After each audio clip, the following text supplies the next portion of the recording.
Jay sandwich. We've taken pictures before with people. Thank you, Jay sandwich.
That's right. I did it on purpose, I gotta stay awake. During the second hour. If you close your eyes for a second, they'll make it look like you slept through the whole time. You can't win. They do it to me all the time. Just.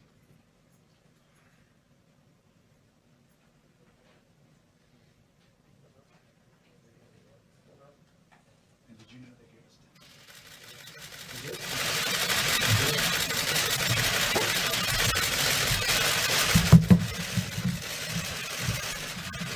Thank you very much, everybody. I'd like to begin by saying that we just completed a meeting with the Secretary of Treasury, Steve Mnuchin, and Secretary of Transportation, Elaine Chao, on proposals regarding the airlines and the airline business. And we're working very closely with a lot of different people. We'll be probably putting out a proposal and giving them some of the details, some of the very powerful details over the weekend. It's moving along quickly. The airline business has been hit very hard, as everybody knows, and we are going to be in a position to do a lot to help them so that they keep their employees and they save their businesses. And that'll be taking place, I think you can say, over the weekend.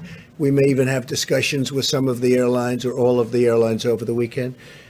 And I think it's going to be a very acceptable package. It's a very big package and a very acceptable package. It'll be good for our country, good for the airlines, good for a lot of people.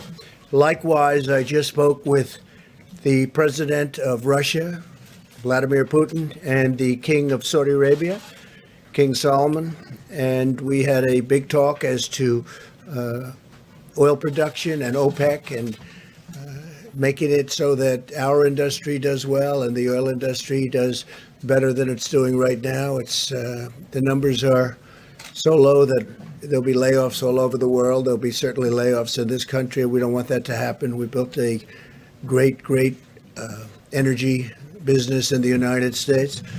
So we have tens of thousands of jobs. We had a very good talk. We'll see what happens. But as you know, OPEC met today, and I would say they're getting close to a deal. We'll soon find out. So that was a conversation we just had. So we had a busy hour and a half. And let me begin by expressing my sincere gratitude to the American people. Millions of Americans are making profound and difficult sacrifices in their own lives because they know it will save the lives of countless others, and that's exactly what it's doing. You see what's happening, and where we are, where we stand, and hopefully we're going to be opening up. We can call it opening very, very, very, very soon, I hope. Together, our people are writing one of the most noble chapters in the proud history of our nation. Americans are also encouraged to learn that Boris Johnson, Prime Minister, has been moved out of intensive care. That's a tremendous statement. And we continue to pray for him and his fast recovery. That's a very, very positive development. As the New York metropolitan area continues its battle against the outbreak, the full power of the federal government is there to support them. As you know, the Javits Center has now been fully converted into a 3,000-bed hospital, one of the largest anywhere in the country. And by the incredible professionals, I have to say the Corps of Engineers, what they can do is just incredible. They've done a fantastic job, and they're building nationwide 21 temporary hospitals and care facilities, adding 17,000 hospital beds. And they did that all within a very short period of time. It's incredible what they've done. Army Corps of Engineers and FEMA has been fantastic. Our sweeping airlift operation to keep doctors and nurses supplied with protective equipment, Project Airbridge, continues to expand with more than 24 flights already completed and 49 additional flights now scheduled in the near future. So that's been very successful, and that gear and those outfits are being handed out. As they arrive, they're going directly to point. The American medical system continues to perform beyond our highest expectations, reminding us that the United States is blessed with the most advanced healthcare and the most skilled healthcare workers anywhere on the planet. Other countries are looking to what we're doing, and our testing operation has now become far and away the most sophisticated and the best anywhere. And we want to thank all of the heroes on the front lines as they fight to save American lives. We're at the top of the hill, pretty sure we're at the top of the hill, and now we're going downward. In some cases, we've already started that process. Earlier today, I spoke with hundreds of mental health leaders and advocates from around the country to discuss the vital work they're doing. We had the top doctors in the country, some international doctors. Mental health, big factor. Not only has the virus inflicted immense physical suffering on many people, but also mental and emotional suffering as well. Even though we're staying physically apart, no American is alone, and we're all in this together. But the mental health doctors and experts, it's a very great call. It was a very interesting call. They're working very hard. We're also seeing encouraging signs in our race to develop breakthrough treatments and therapies. Pfizer revealed today that it has found a promising new treatment that might prevent the virus from replicating, and that it hopes to begin testing in clinical trials very soon. It's going to be very, very soon. They have great feelings for this particular therapy, and they think that a lot of good things are happening through the FDA's Coronavirus Treatment Acceleration Program. 19 therapies and treatments are now being tested, and 26 more are in the active planning or clinical trials. So we have 19 therapies being tested currently, and 26 more are in the active planning for clinical trials. That's a big statement. That's a lot. Trials for Gilead's anti-rival drug remdesivir continue, and the company has also expanded emergency use for new patients, getting good early results, by the way. The companies that manufacture hydroxychloroquine are massively ramping up production. As you know, many people are recommending strongly Z-Pak be added, the Z-Pak, and also zinc. And the federal government continues to build our stockpiles and distribute millions of doses for doctors to use as they see fit. And I'm pleased to inform you we're just having a lot of good things are happening, but we'll have to see how that all works out. But we've purchased and we have stockpiled millions and millions of doses, and we're distributing it. Some states want it very badly. Michigan, we just sent a lot to Michigan and other areas. I'm reporting today that we passed 2 million tests completed in the United States, first time. most anywhere in the country. It's a milestone for our country. It's a milestone anywhere. Nobody's done anywhere close. Our tests are highly sophisticated and highly accurate. At the same time, we're making important progress on the economic front of this war. In a few moments, Secretary of Labor Eugene Scalia will explain new steps that we're taking to ensure American workers swiftly receive unemployment and paid leave benefits, and that employers protect the health and safety of all workers, including essential workers on the job, working very, very closely with workers and with employers. To provide further economic relief, the Federal Reserve announced this morning that it will provide up to $2.3 trillion in support to businesses, states, and local governments. $600 billion in loans will be available for mid-sized businesses with up to 10,000 employees, and $500 billion will be available for states, counties with over 2 million residents, and cities with a population of over 1 million. My administration is also working with Congress to replenish the very successful, incredibly successful, the way it's going, Paycheck Protection Program, which is allowing hundreds of thousands of small businesses to keep their workers on the payroll, meaning it'll keep those businesses open. We need both Democrats and Republicans to come together to get this the legislation completed, and it looks like it's on its way, but we need both. And it should be for people that are working, for the workers. And if you look and you see, we have a lot of people that are affected by that, and it's a very positive development. So we have to get a bipartisan approval of that, and hopefully that'll happen today. The Department of Education is also announcing the availability of more than $6 billion in emergency grant funding to assist college students impacted by the cancellation of classes and the suspension of housing.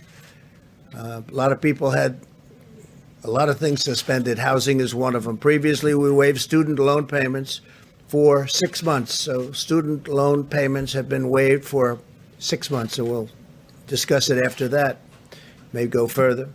Although this medical war has separated our citizens for a period of time, it's also united our entire nation.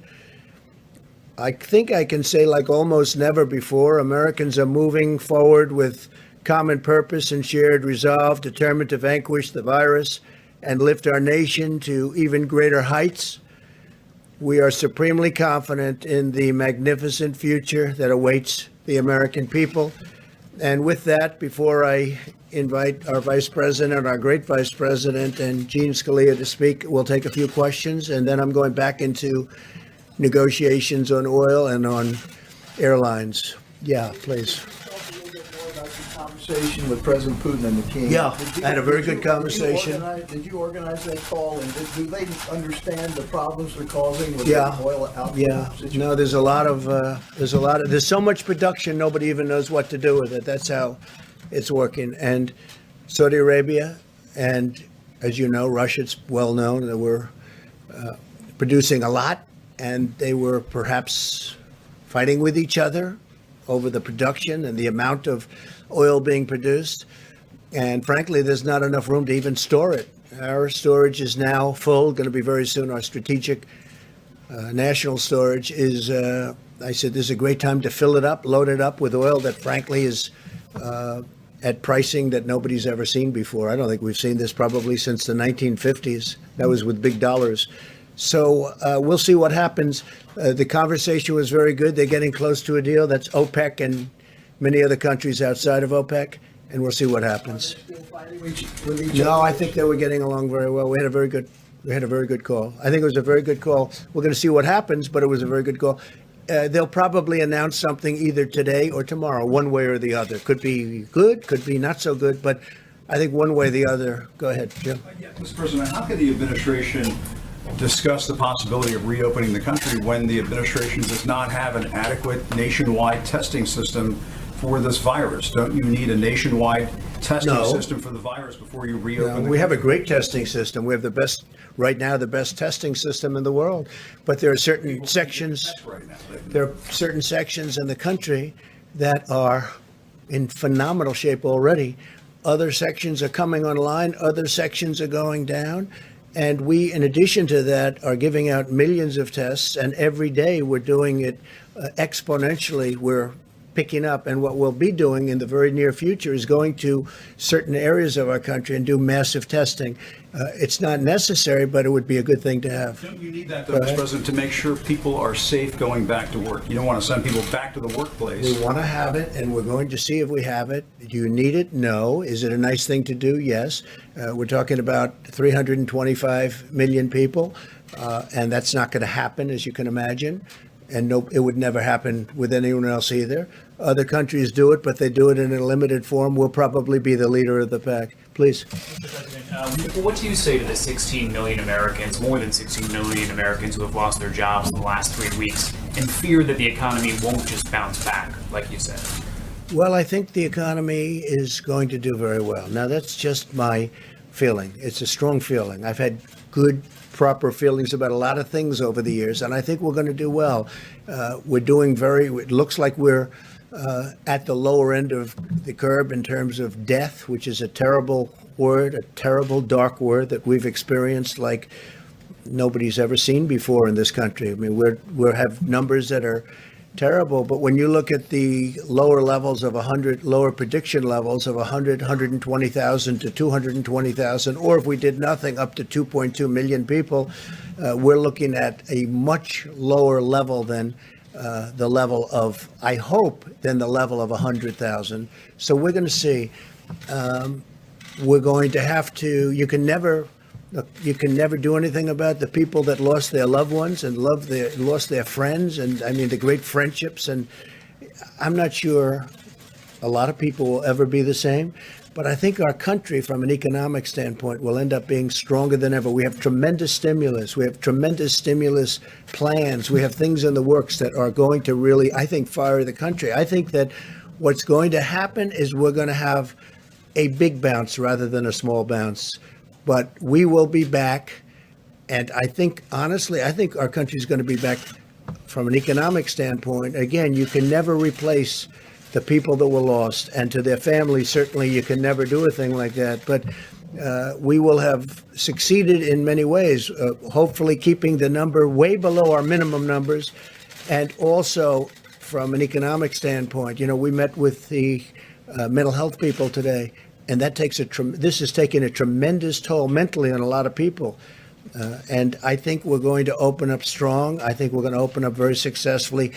And I'd like to say even more successfully than before. Please. Thank you, Mr. President. Oil is trading today at about $23 a barrel Yeah. in New York. Where would you want to see the price? Do you want it at $30, $40, $50 a barrel? Well, I want to see it where there's a certain market, but I also don't want to see it where people have no idea.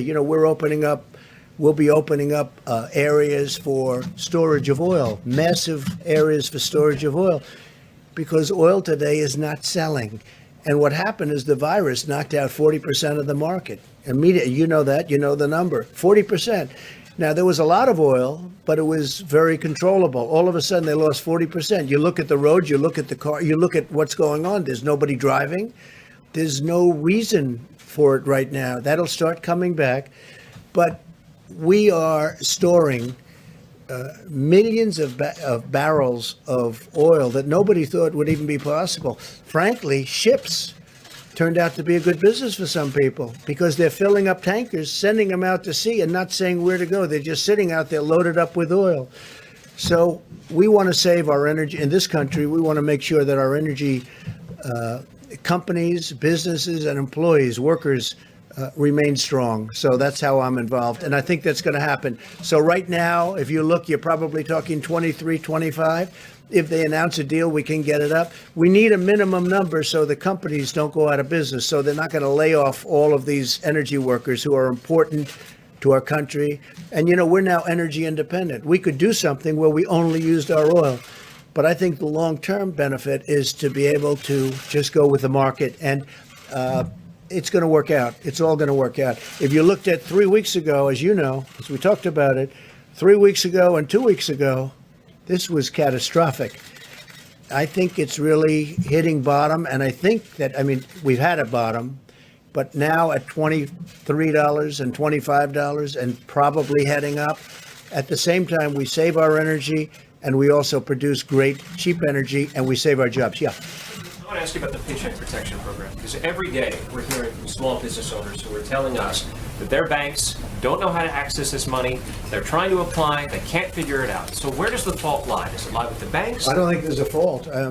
They're doing record numbers of dollars. They're dealing with many community banks. They're dealing with Bank of America, Citibank, a lot of Wells Fargo, as you know, is very much involved.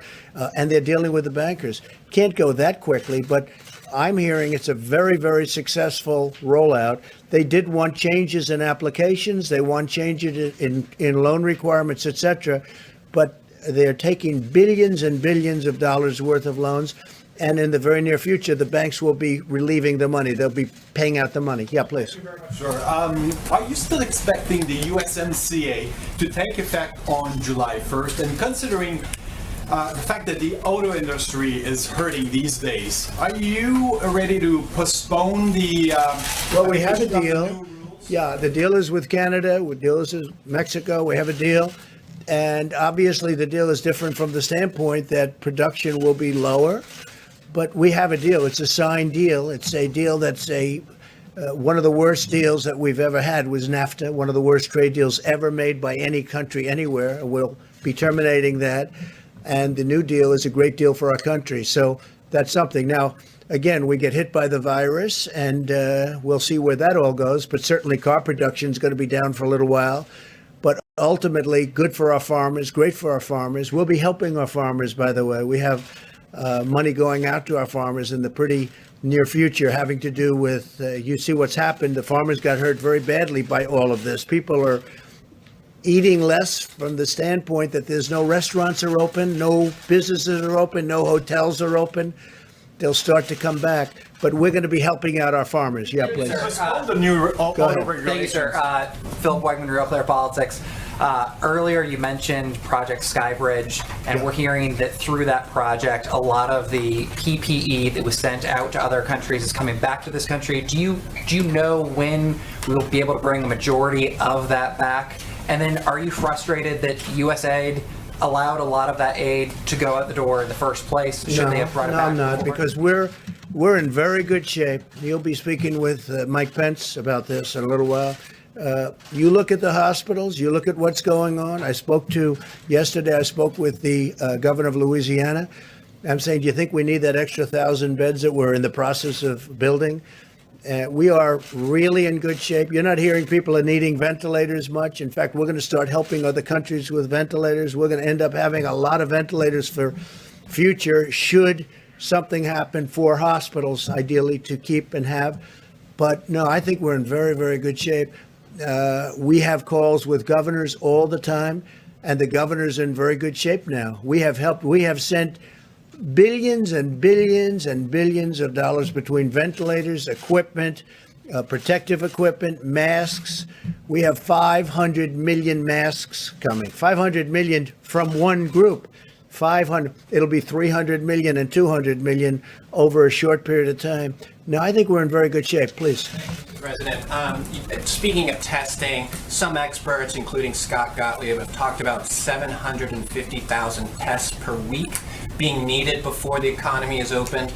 Can you address that? Do you agree with those numbers? If not, how many tests per week do you think we should have before the economy is open? I don't like using the word needed because I don't think it's needed, but I think we're going to try and hit a number like that. That's a very high number, but we're going to be trying to hit it. And we probably might be able to do that. Please, go ahead. Sir.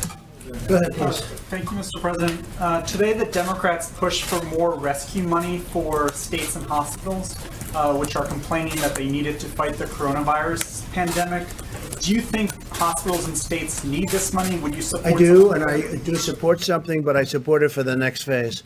It's much simpler in the next phase, whether that phase is infrastructure or whatever. So I'm going to leave you now with Mike Pence and with Eugene Scalia, and if you would, I look forward to seeing you tomorrow. We'll see you tomorrow. We have I think a lot of very big news to report. We've had a tremendous day between, I believe, what's happening with the energy industry, and I believe what's happening with airlines. I look forward to seeing you. Thank you very much, everybody. Thank you. still have not gotten the evidence of widespread voter fraud. Well, good afternoon, everyone. At the present moment, we have now cleared more than 2 million tests across the country. And I'm pleased to report we're testing more than 100,000 people a day now. But we're working around the clock to scale up the new types of tests that the FDA has approved in record time. And every American can be confident that we'll continue to build out that structure going forward for the weeks ahead and the months ahead. At the present moment, there's more than 450,000 Americans who have tested positive for the coronavirus, and sadly, more than 16,000 Americans have lost their lives. And as President Trump just said, our hearts go out to the families that have lost loved ones. And I want to assure you that all of us working at every level understand these are not numbers, these are lives. And our heartfelt condolences during this heartbreaking week go out to every American family that's lost a loved one to the coronavirus. It has been a difficult week, but as Dr. Birx will reflect in just a few moments, as we look at the data literally on a county by county basis every day, we continue to see evidence that in areas where the epidemic has impacted most, the greater New York City area, Louisiana, the Detroit metro, the Denver metro, we continue to see evidence of stabilization. And it appears, as Dr. Birx suggests, that we are close to the peak in each of those areas so impacted. We also express gratitude and appreciation for the people of California and Washington State, who continue to be low and steady in the number of cases that are emerging there. We're watching the Chicago metro area, we're watching the Boston metro area, and as Dr. Birx will discuss, we just continue to urge every American to put into practice the President's coronavirus guidelines, because all evidence indicates from the West Coast to what we're beginning to see in major outbreak areas on the East Coast. It's working, America, and it's working because you're doing it, and we encourage you onward in that. Now, today, the White House Coronavirus Task Force met, but most of the team also met with Republicans and Democrats in two separate conference calls of the United States Senate. Secretary Mnuchin, our health experts, Admiral Polovchek, Dr. Hahn joined us as we discussed a broad range of issues. The Treasury Secretary touched on the Paycheck Protection Program, now in day 5, reporting $125 billion has been approved so far. 30,000 new individual users and 3,900 lenders are participating. We also discussed that the Treasury Department will issue a new frequently asked question document tonight, an FAQ as they're known, to clarify how seasonal businesses can participate in the Paycheck Protection Program as well. With regard to direct payments to Americans, the Treasury Secretary assured senators, and we assure every American, that we remain on the timetable where the first payments in direct deposits will go out by the end of next week. For the average family of 4, that'll be $3,400 in direct financial support, and will no doubt be welcome news. Anyone who is interested in additional information on any of these programs can go to treasury.gov or sba.gov. Since we last spoke, I spoke with Governor Laura Kelly of Kansas, Governor Andy Beshear of Kentucky, also spoke to governors of Texas and Rhode Island. I assured each one of them, as we continue to work through the process of making sure that we distribute the resources at the point of the need, is that at President Trump's direction, our objective working through FEMA is to make sure that states have what they need when they need it. And to see the progress that we've made, the President just reflected on in New York and New Jersey, Louisiana, and the partnership we forged with governors in those states, California and Washington State before. We trust gives confidence to governors and leaders of states across the country, and most importantly, our dedicated healthcare workers, that we will be there to meet that need should that need arise. At the present moment, FEMA reports the President has approved 54 major disaster declarations, and states around the country have stood up 29,000 National Guard, 11,000 of which are fully funded by the federal government under Title 32. Also, speaking of our military, at the present moment, we received a report today from the Department of Defense that 4,100 active duty military medical personnel have been deployed in New York, New Jersey, and Connecticut. And they are personnel that are working on the ground at the Javits Center, working, of course, at the USNS Comfort ship. But because at the present moment, the utilization of both of those temporary facilities has been fairly modest. The DOD actually worked with the city of New York to establish what amounts to a uniform temp service. They call it the bullpen.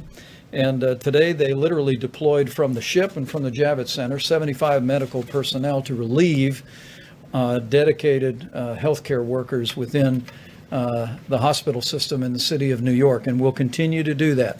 We're going to make sure those federal temporary hospital and Javits Center is fully staffed. We'll make sure the USNS Comfort is staffed, but the physicians, those military personnel, are going to also be deployed across the city to bring much needed relief to our healthcare workers in our system.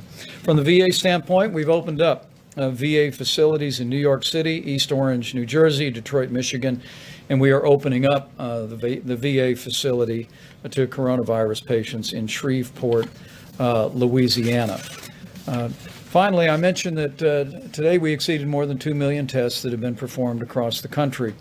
And also, literally, working with the U.S. Public Health Service, states around the country have stood up hundreds of drive-through testing sites.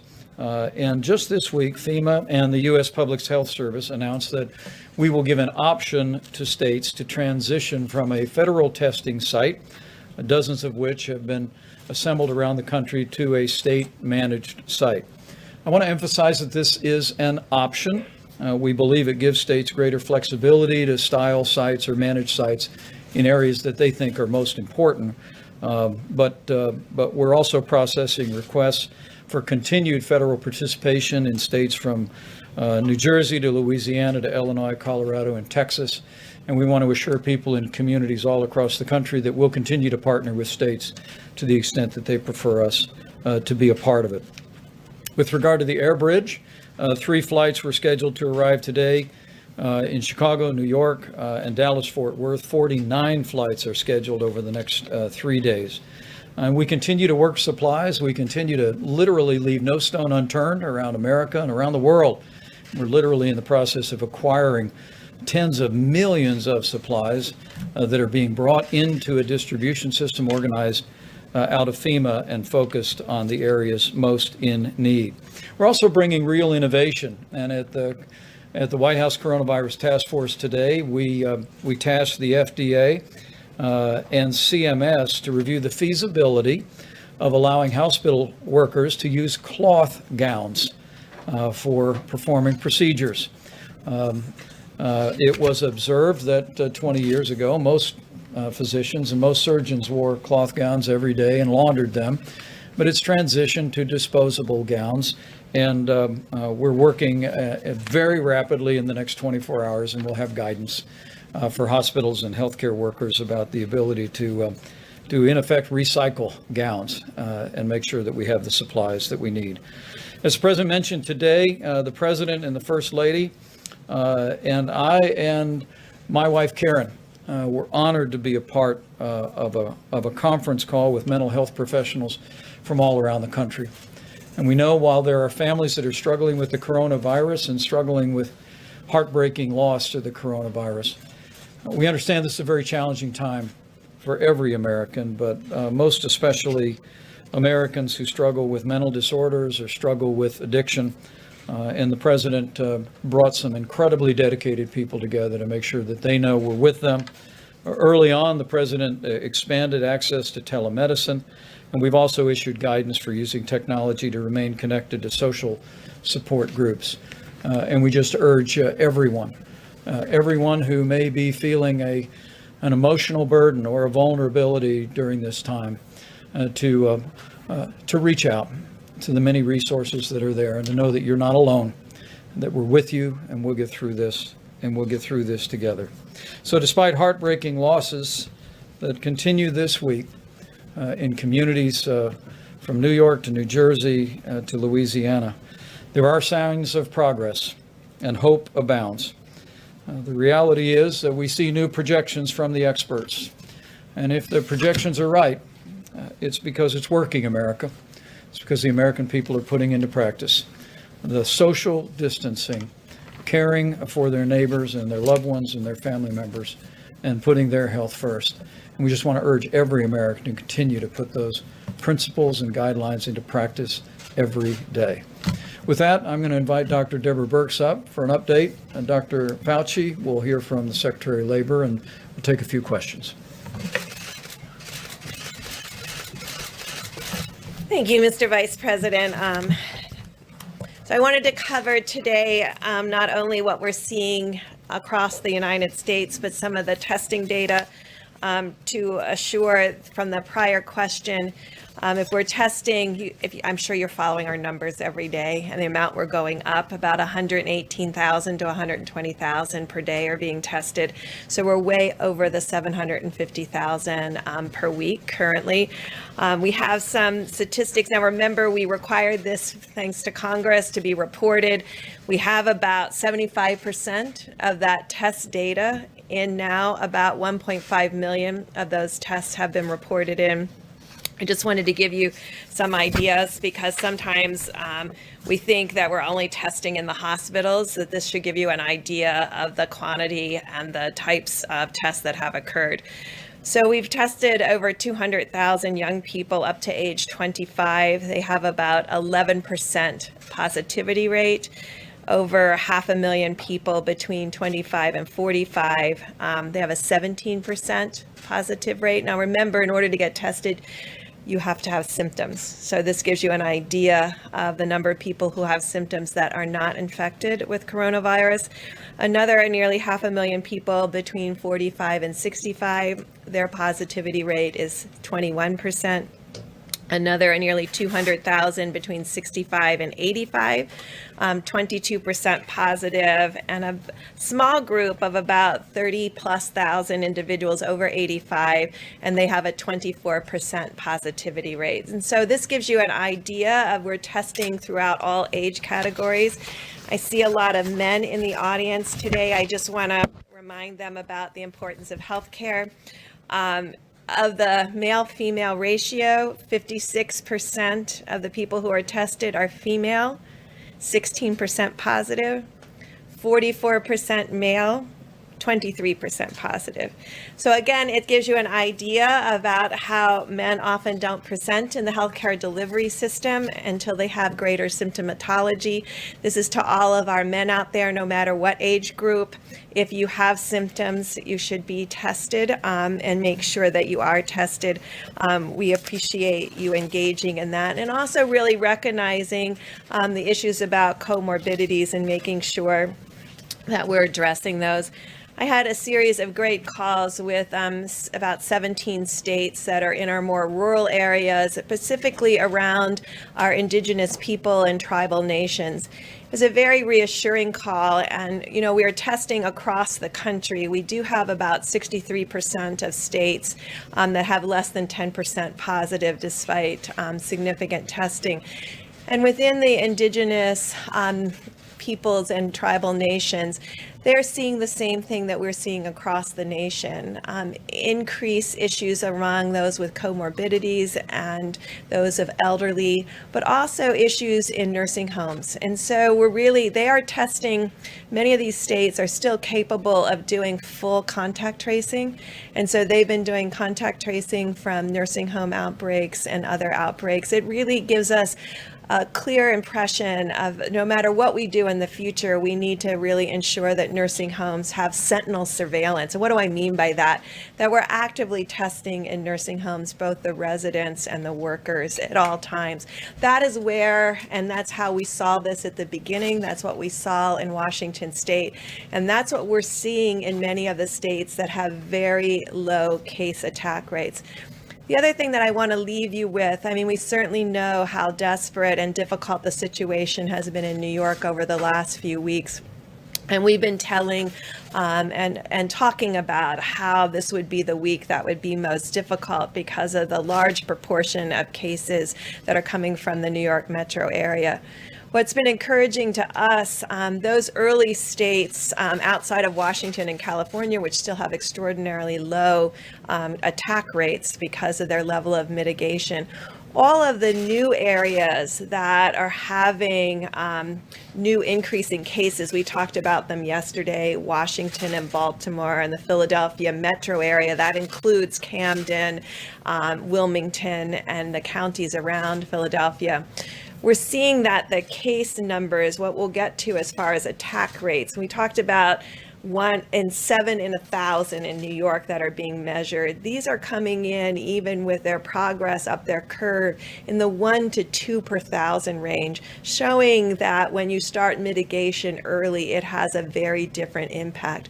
All of this data is coming together, the testing rates, the seropositivity, the age groups, who really needs hospitalization, ICU, the innovative pieces coming from, we heard a great report from Louisiana this morning on the phone call where they talked about a minimum now of 40% of people coming off of ventilators alive and leaving the hospital. This is very encouraging to us. Really shows amazing progress clinically at each of these hospitals and the real lessons what we're learning and sharing across hospitals. But really shows us that the original outbreaks were very large, but the newer ones that we talk about in Washington and Philadelphia and Baltimore, it looks like their attack rates and the attack rates in Denver and some of these other states that we have been talking about are much lower than New York and New Jersey. And this gives us hope about really understanding how to integrate this information together, not dealing with a model, but the real life cases that are occurring and understanding how to move forward together to really have a different future. So thank you very much. Thank you very much, Mr. Vice President. So just reflecting about what we've been doing over the last few days, remember last weekend when we made the forecast that this would really be a bad week? As I mentioned yesterday and the day before, it is, in the sense of deaths, a bad week. In fact, every day there seems to be a record of number of deaths compared to the day before. In fact, New York today had, again, another record of, I think the city itself was about 820 plus deaths. But what we were predicting with the increase and the real adherence to the physical separation, the guidelines that the Vice President talks about, the physical separation, at the same time as we're seeing the increase in deaths, we're seeing rather dramatic decrease in the need for hospitalizations. Like I think yesterday was something like 200 new hospitalizations, and it's been as high as 1,400 at any given time. So that is going in the right direction. I say that, and I always remind myself when I say that, that means that what we are doing is working, and therefore we need to continue to do it. I know I sound like a broken record. That's good. I want to sound like a broken record. Let's just keep doing it. I get questions a lot, Dr. Birx and I, about these numbers, the projections that you went with from 100,000, 200,000, now down to 60,000. That's a sign that when, as I keep saying, when you take the data you have and you reinsert it into the model modifies. Data is real, model is hypothesis, okay? So that's what you have to do, and that's what I think we're seeing. The other thing that's some just broad general good news from the standpoint of a scientific standpoint, that there are a lot of candidate potential therapeutics that are going into clinical trials now that we're sponsoring at the NIH, the kinds of clinical trials that will give us the answer. Are they safe? Are they effective? and just what is the capability of using them under what circumstances, as prophylaxis, as treatment in early disease, in late disease. So as the time goes by and we have the public health measures to try and contain this, we're doing an awful lot from a scientific standpoint so that when we do get to next year, next fall, next winter, hopefully we'll have something that we can offer in addition to the very important public health measures. So I'll be happy to answer questions later. Mr. Secretary.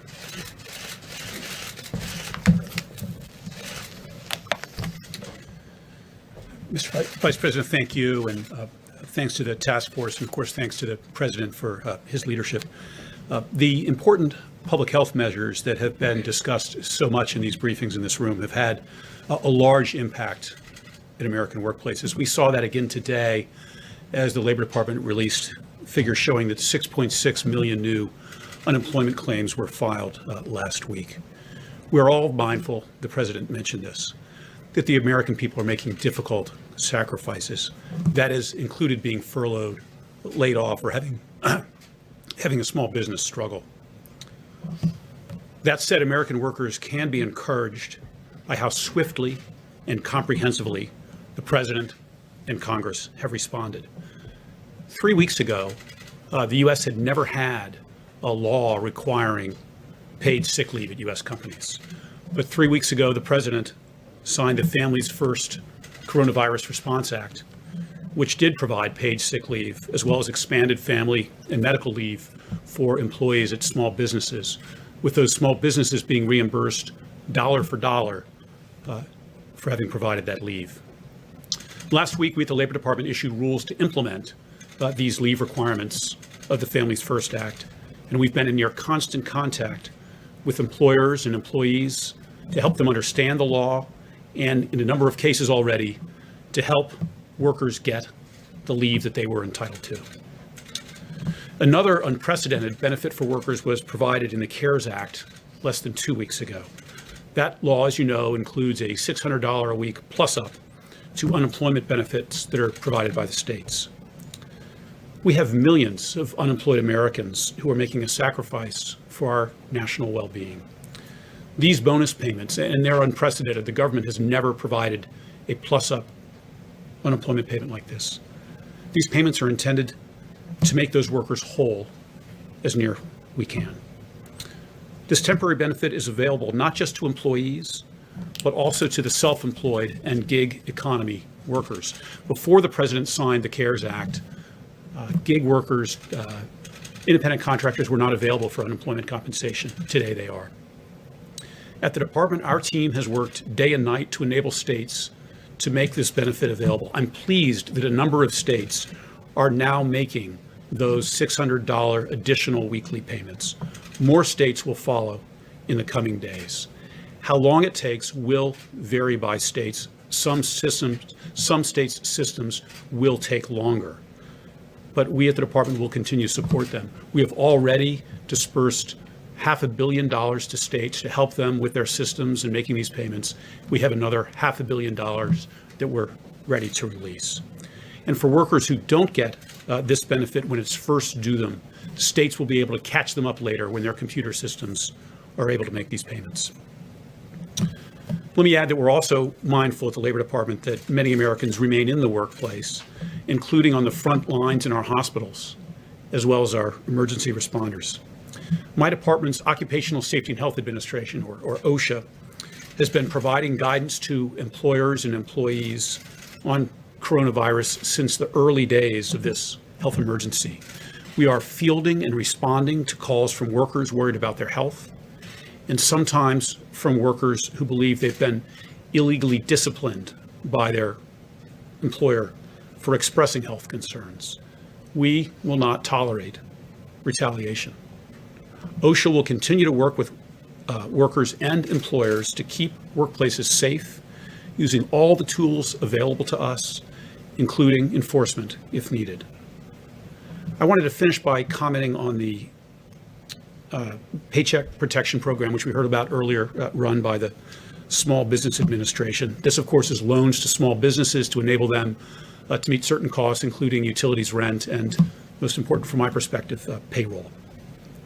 As you know, if these companies receiving the loans keep their workers on payroll, these loans are largely forgivable. Here's why that program is so important from my perspective. We're seeing unemployment filings right now of the like that we've never seen before. But these numbers aren't the result of an underlying weakness to our economy. Our economy has been vibrant, incredibly strong just weeks ago. If, as we've heard again today, if we are disciplined now and adhere carefully to the guidance being provided by health authorities, we'll get that economy back. The president spoke at the State of the Union of the blue-collar boom we are experiencing. We want to lay the groundwork now for a blue-collar bounce back. We'll get there in part by helping companies hold on to their workers, which is what the Paycheck Protection Program does. Keep them on payroll so that when businesses are ready to reopen, they have the workers they need and Americans have jobs. We will continue at the department, and I know here at the White House, to be laser focused on American workers and jobs until this is done. So thank you very much. Very well done. Thank you. Good job. Great. We'll take a few questions. Yes, please. Mr. Vice President, a question for you and then a question for Dr. Birx or Dr. Fauci. Just to clarify, on the federal funding for testing sites in the states, are you saying that federal funding will remain for those sites and will it remain at its current levels? It's not merely federal funding, but in many cases we provided personnel from the U.S. Public Health Service and also flowed supplies, personal protective equipment that was required for some of the early forms of testing, but it's less required today with new formats for testing. But it is an option, and as I've made clear to several governors, we'll continue to partner with our states. But I have to tell you that the way states step forward with the concept of drive-through and community-based testing is really inspiring. For our part, working with FEMA and our great team at the U.S. Public Health Service, we've stood up some nearly 50 different drive-through test sites around the country, but literally there are hundreds that have been deployed by states and by hospitals and local healthcare providers. But in this instance, we wanted to at least give them the option to take control of that, but we'll continue to resource them with personnel, supplies, and any other support that they need going forward. And then just a question for the doctors. I'm curious, did you see this information out of the CDC in South Korea today that shows that they're seeing evidence of reinfection in some people who had been cured of coronavirus? And what does that mean for our understanding of this? Yeah. Have you seen that? I'm not aware of what you're speaking about now, but clearly there have been anecdotal mentioning of what appear to be reinfection. You have to really be very careful when you say reinfection, because and we were dealing with this with even Ebola back during the Ebola time, that someone might still, when someone does a test on them, do a PCR on a body fluid of some sort and be able to detect what are likely nucleotides that are not replication competent. So if you're telling me, which I don't think they're saying, that someone has coronavirus disease, they get sick, it's documented, they get better, and then a month or so later, they get sick with documented coronavirus disease. I don't think that's what they're saying, but I don't want to jump the gun on it until I see the data. They use the word reactivate. Is that different? Yeah. Well, yeah, what means is that it depends what you mean by reactivating. If someone clearly is ill and they have virus isolated from them, that you may have a prolonged course. I'd like to see how long they reactivate. I mean, if they were sick and had documented virus, and then 3 months later they had documented virus, is that reactivation or is that infection with another virus? I'd like to see the data before I really comment on that. Yeah. Dr. Fauci, I wanted to ask about medical criteria. You had a discussion with Dr. Birx and the other public health experts on Tuesday, I understand. Can you discuss what is the medical criteria that you guys are discussing in order to reopen the government? What is the medical criteria? Well, it's less medical criteria than it is public health criteria. And that is, and I think it's really important because often people say, reopen the government like it's a light switch that goes on and off for the entire country. We have a very large country with really different patterns of disease and outbreaks in different parts of the country. So it's not going to be a one-size-fits-all. It's going to be, what is the kinetics of an outbreak? Is it on the way down? Is it essentially out? Is it still smoldering and possibly going up? I think you're going to have to take it individually.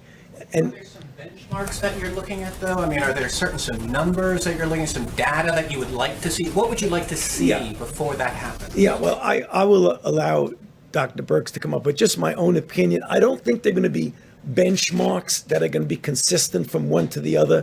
For example, I would not want to pull back at all in New York until I was clear that that curve really was doing what we've seen in other countries, a very steep decline down.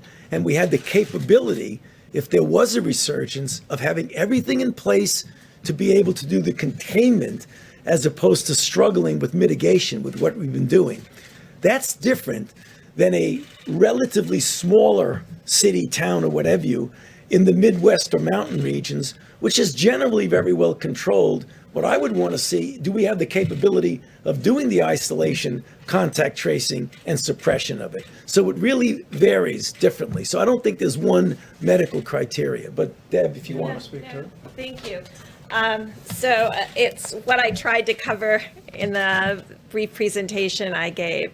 In talking to the 17 states that have indigenous populations and tribal nations, and discussing with them what they were doing generally and what they were doing specifically through the Indian Health Service, they discussed the ability to find new cases and doing full contact tracing. And so they have strike teams. They are very well organized. You don't hear about them every day, and that's why I wanted to call them out. They're really doing amazing work at their public health institutions with their governors and their mayors, and they are in full contact tracing. Yes, they're doing social distancing, but they're also doing full contact tracing and understanding all aspects of their epidemic. So we're looking at those pieces, as well as when I was talking about blunting, really when you're starting to go up that curve, having that unbelievable blunting where you only get evident attack rates. And I want to be very clear about that. When we see cases, these are symptomatics that have been diagnosed. There's clearly, we believe, people we don't see. And that's why the antibody test is going to be helpful to us to really define that. So those are the pieces that we're bringing together to really analyze that. I did want to say the president talks about the 150 plus countries that are experience what we're experiencing. I just wanted to do a call out. We have Americans around the world in every embassy that are working with those countries now. This scarf came from Africa. It's one of my public health colleagues there. I just want to recognize the public health colleagues around the world who are doing all of this work together to change the course in their epidemics in every single country around the globe. Let me go to another question if I can, but in response to that, just so you know, what the president's tasked us to do is there's a number of working groups and that are looking at not only how do we reopen the country, but how do we stay open, and and I think most of America knows that no one wants to reopen America more than President Donald Trump, but the president's told us we need to do it responsibly, and we're going to follow the data. We're literally following the data on a county by county basis. This morning we were literally presented with information of each county that had more than 100 new cases and had, went in the other direction, had less than 100 than the day before. It's really remarkable. And so I think what you hear the health experts saying will inform the president's decision and timing. But make no mistake about it, that the best thing we can do to reopen America is put the coronavirus behind us, to reach the end of that curve with as little loss of life or hardship as possible, to have in place that we soon believe we will, the kind of therapeutics, I call them medicines that make you feel better, by this summer, to have more widespread testing that we're scaling up each and every day, and also to have the kind of guidance that the CDC is even now developing for businesses large and small, for families and for schools, for that day that we do reopen America. Question? Go I'm going ahead. to ask one more follow-up to the doctor. So it touches on this question of when to lean back on mitigation. There is a study out of Los Alamos this week that I hope you've seen. It's on the CDC website that looks at this question of R-naught, which is a technical term that you understand. It has to do with the reproductive rate of the virus. The study shows that the R-naught for coronavirus isn't between 2 and 3, as had been thought before, but it's actually closer to 6, which means that one person on average is infecting 6 others. So with this information, how does that impact the model? How can you begin to think about when to reopen society if it's more contagious than we thought before? Well, I can tell you as the layperson on the stage, Go for it. we have known from the beginning that this is at least 3 times more contagious than the flu. And I believe that that fact alone has informed our projections and the modeling, but now I'll let the experts respond. I'll go quickly and then we'll tag team together. So when we've been talking about the asymptomatic group, and that's why I gave you that testing data where 11% of young people under 25 were positive, many of them very low-grade symptoms. What we will be triangulating for you is the testing data with hospital admissions, and then you'll be able to start seeing spectrum of disease. Because what you're not seeing in spectrum of disease is people who never even think that this is something significant, that what they have. We're seeing the significant cases. In testing, you can see that we're getting a lot of people in with symptoms aren't positive. And so really finding out what is the R-naught. Is it 6? Is it 5? And the only way to do that at this point right now is to get the antibody tests out there and go into these places that had significant disease. When we talk about attack rates of 7 per 1,000 like New York and 5 per 1,000 in New Jersey, and test the healthcare workers, the first responders, all of the nursing homes for antibody, and really get to your question. Because right now it's still theoretic. We understand they're modeling this, and we will get the data to actually look at that. You will see what others have been presenting. So you presented the 6. What others are presenting, importantly, is they're modeling what's happening with mitigation. And they're publishing that the R-naught with mitigation is approaching like 1.3 and 1.5. So that, think of what that is. If it was 6, and then with mitigation, we have it into the 1s. That really shows the power of the American people. No one has varied R-naughts like that without a vaccine. But this is what's happening with really the power of the American people. Tony? Ditto to everything that Dr. Burke said, but I couldn't help but thinking when you talk about, you know what the worst enemy of an R-naught is? Physical separation. How about one more? One more. Go right ahead. Testing capacity in the country right now to reopen in the foreseeable future? I mean, because the president talked about 2 million tests. Are we going to have the testing capacity needed to make Americans feel comfortable going back into their workplaces? I mean, it seems to me that is a pretty critical question at this point. People are not going to want to go back to work if they think their coworkers might be carrying the virus. If we're not testing enough, how do we know it's safe to go back? Well, I think the American people see the incredible progress that's been made after President Trump brought in the largest commercial labs in the world to scale testing, the likes of which we've seen. We are, as Dr. Burke said, well over 100,000 Americans being tested every single day. We have an antibody test that is coming online. Abbott Laboratories literally has thousands of machines across the country. We're working with hospitals and labs around the country to activate those machines for the 15-minute test. Do we have enough testing right now? Well, let me say we're moving every day toward meeting that moment. But let's be clear. Reopening the country, as the president is very anxious to do at the earliest responsible moment, will be through a combination of facts. First would be that we are at the end of the coronavirus for most major communities. Another piece of that is that we have therapeutics for Americans to take medicines if they contract the disease.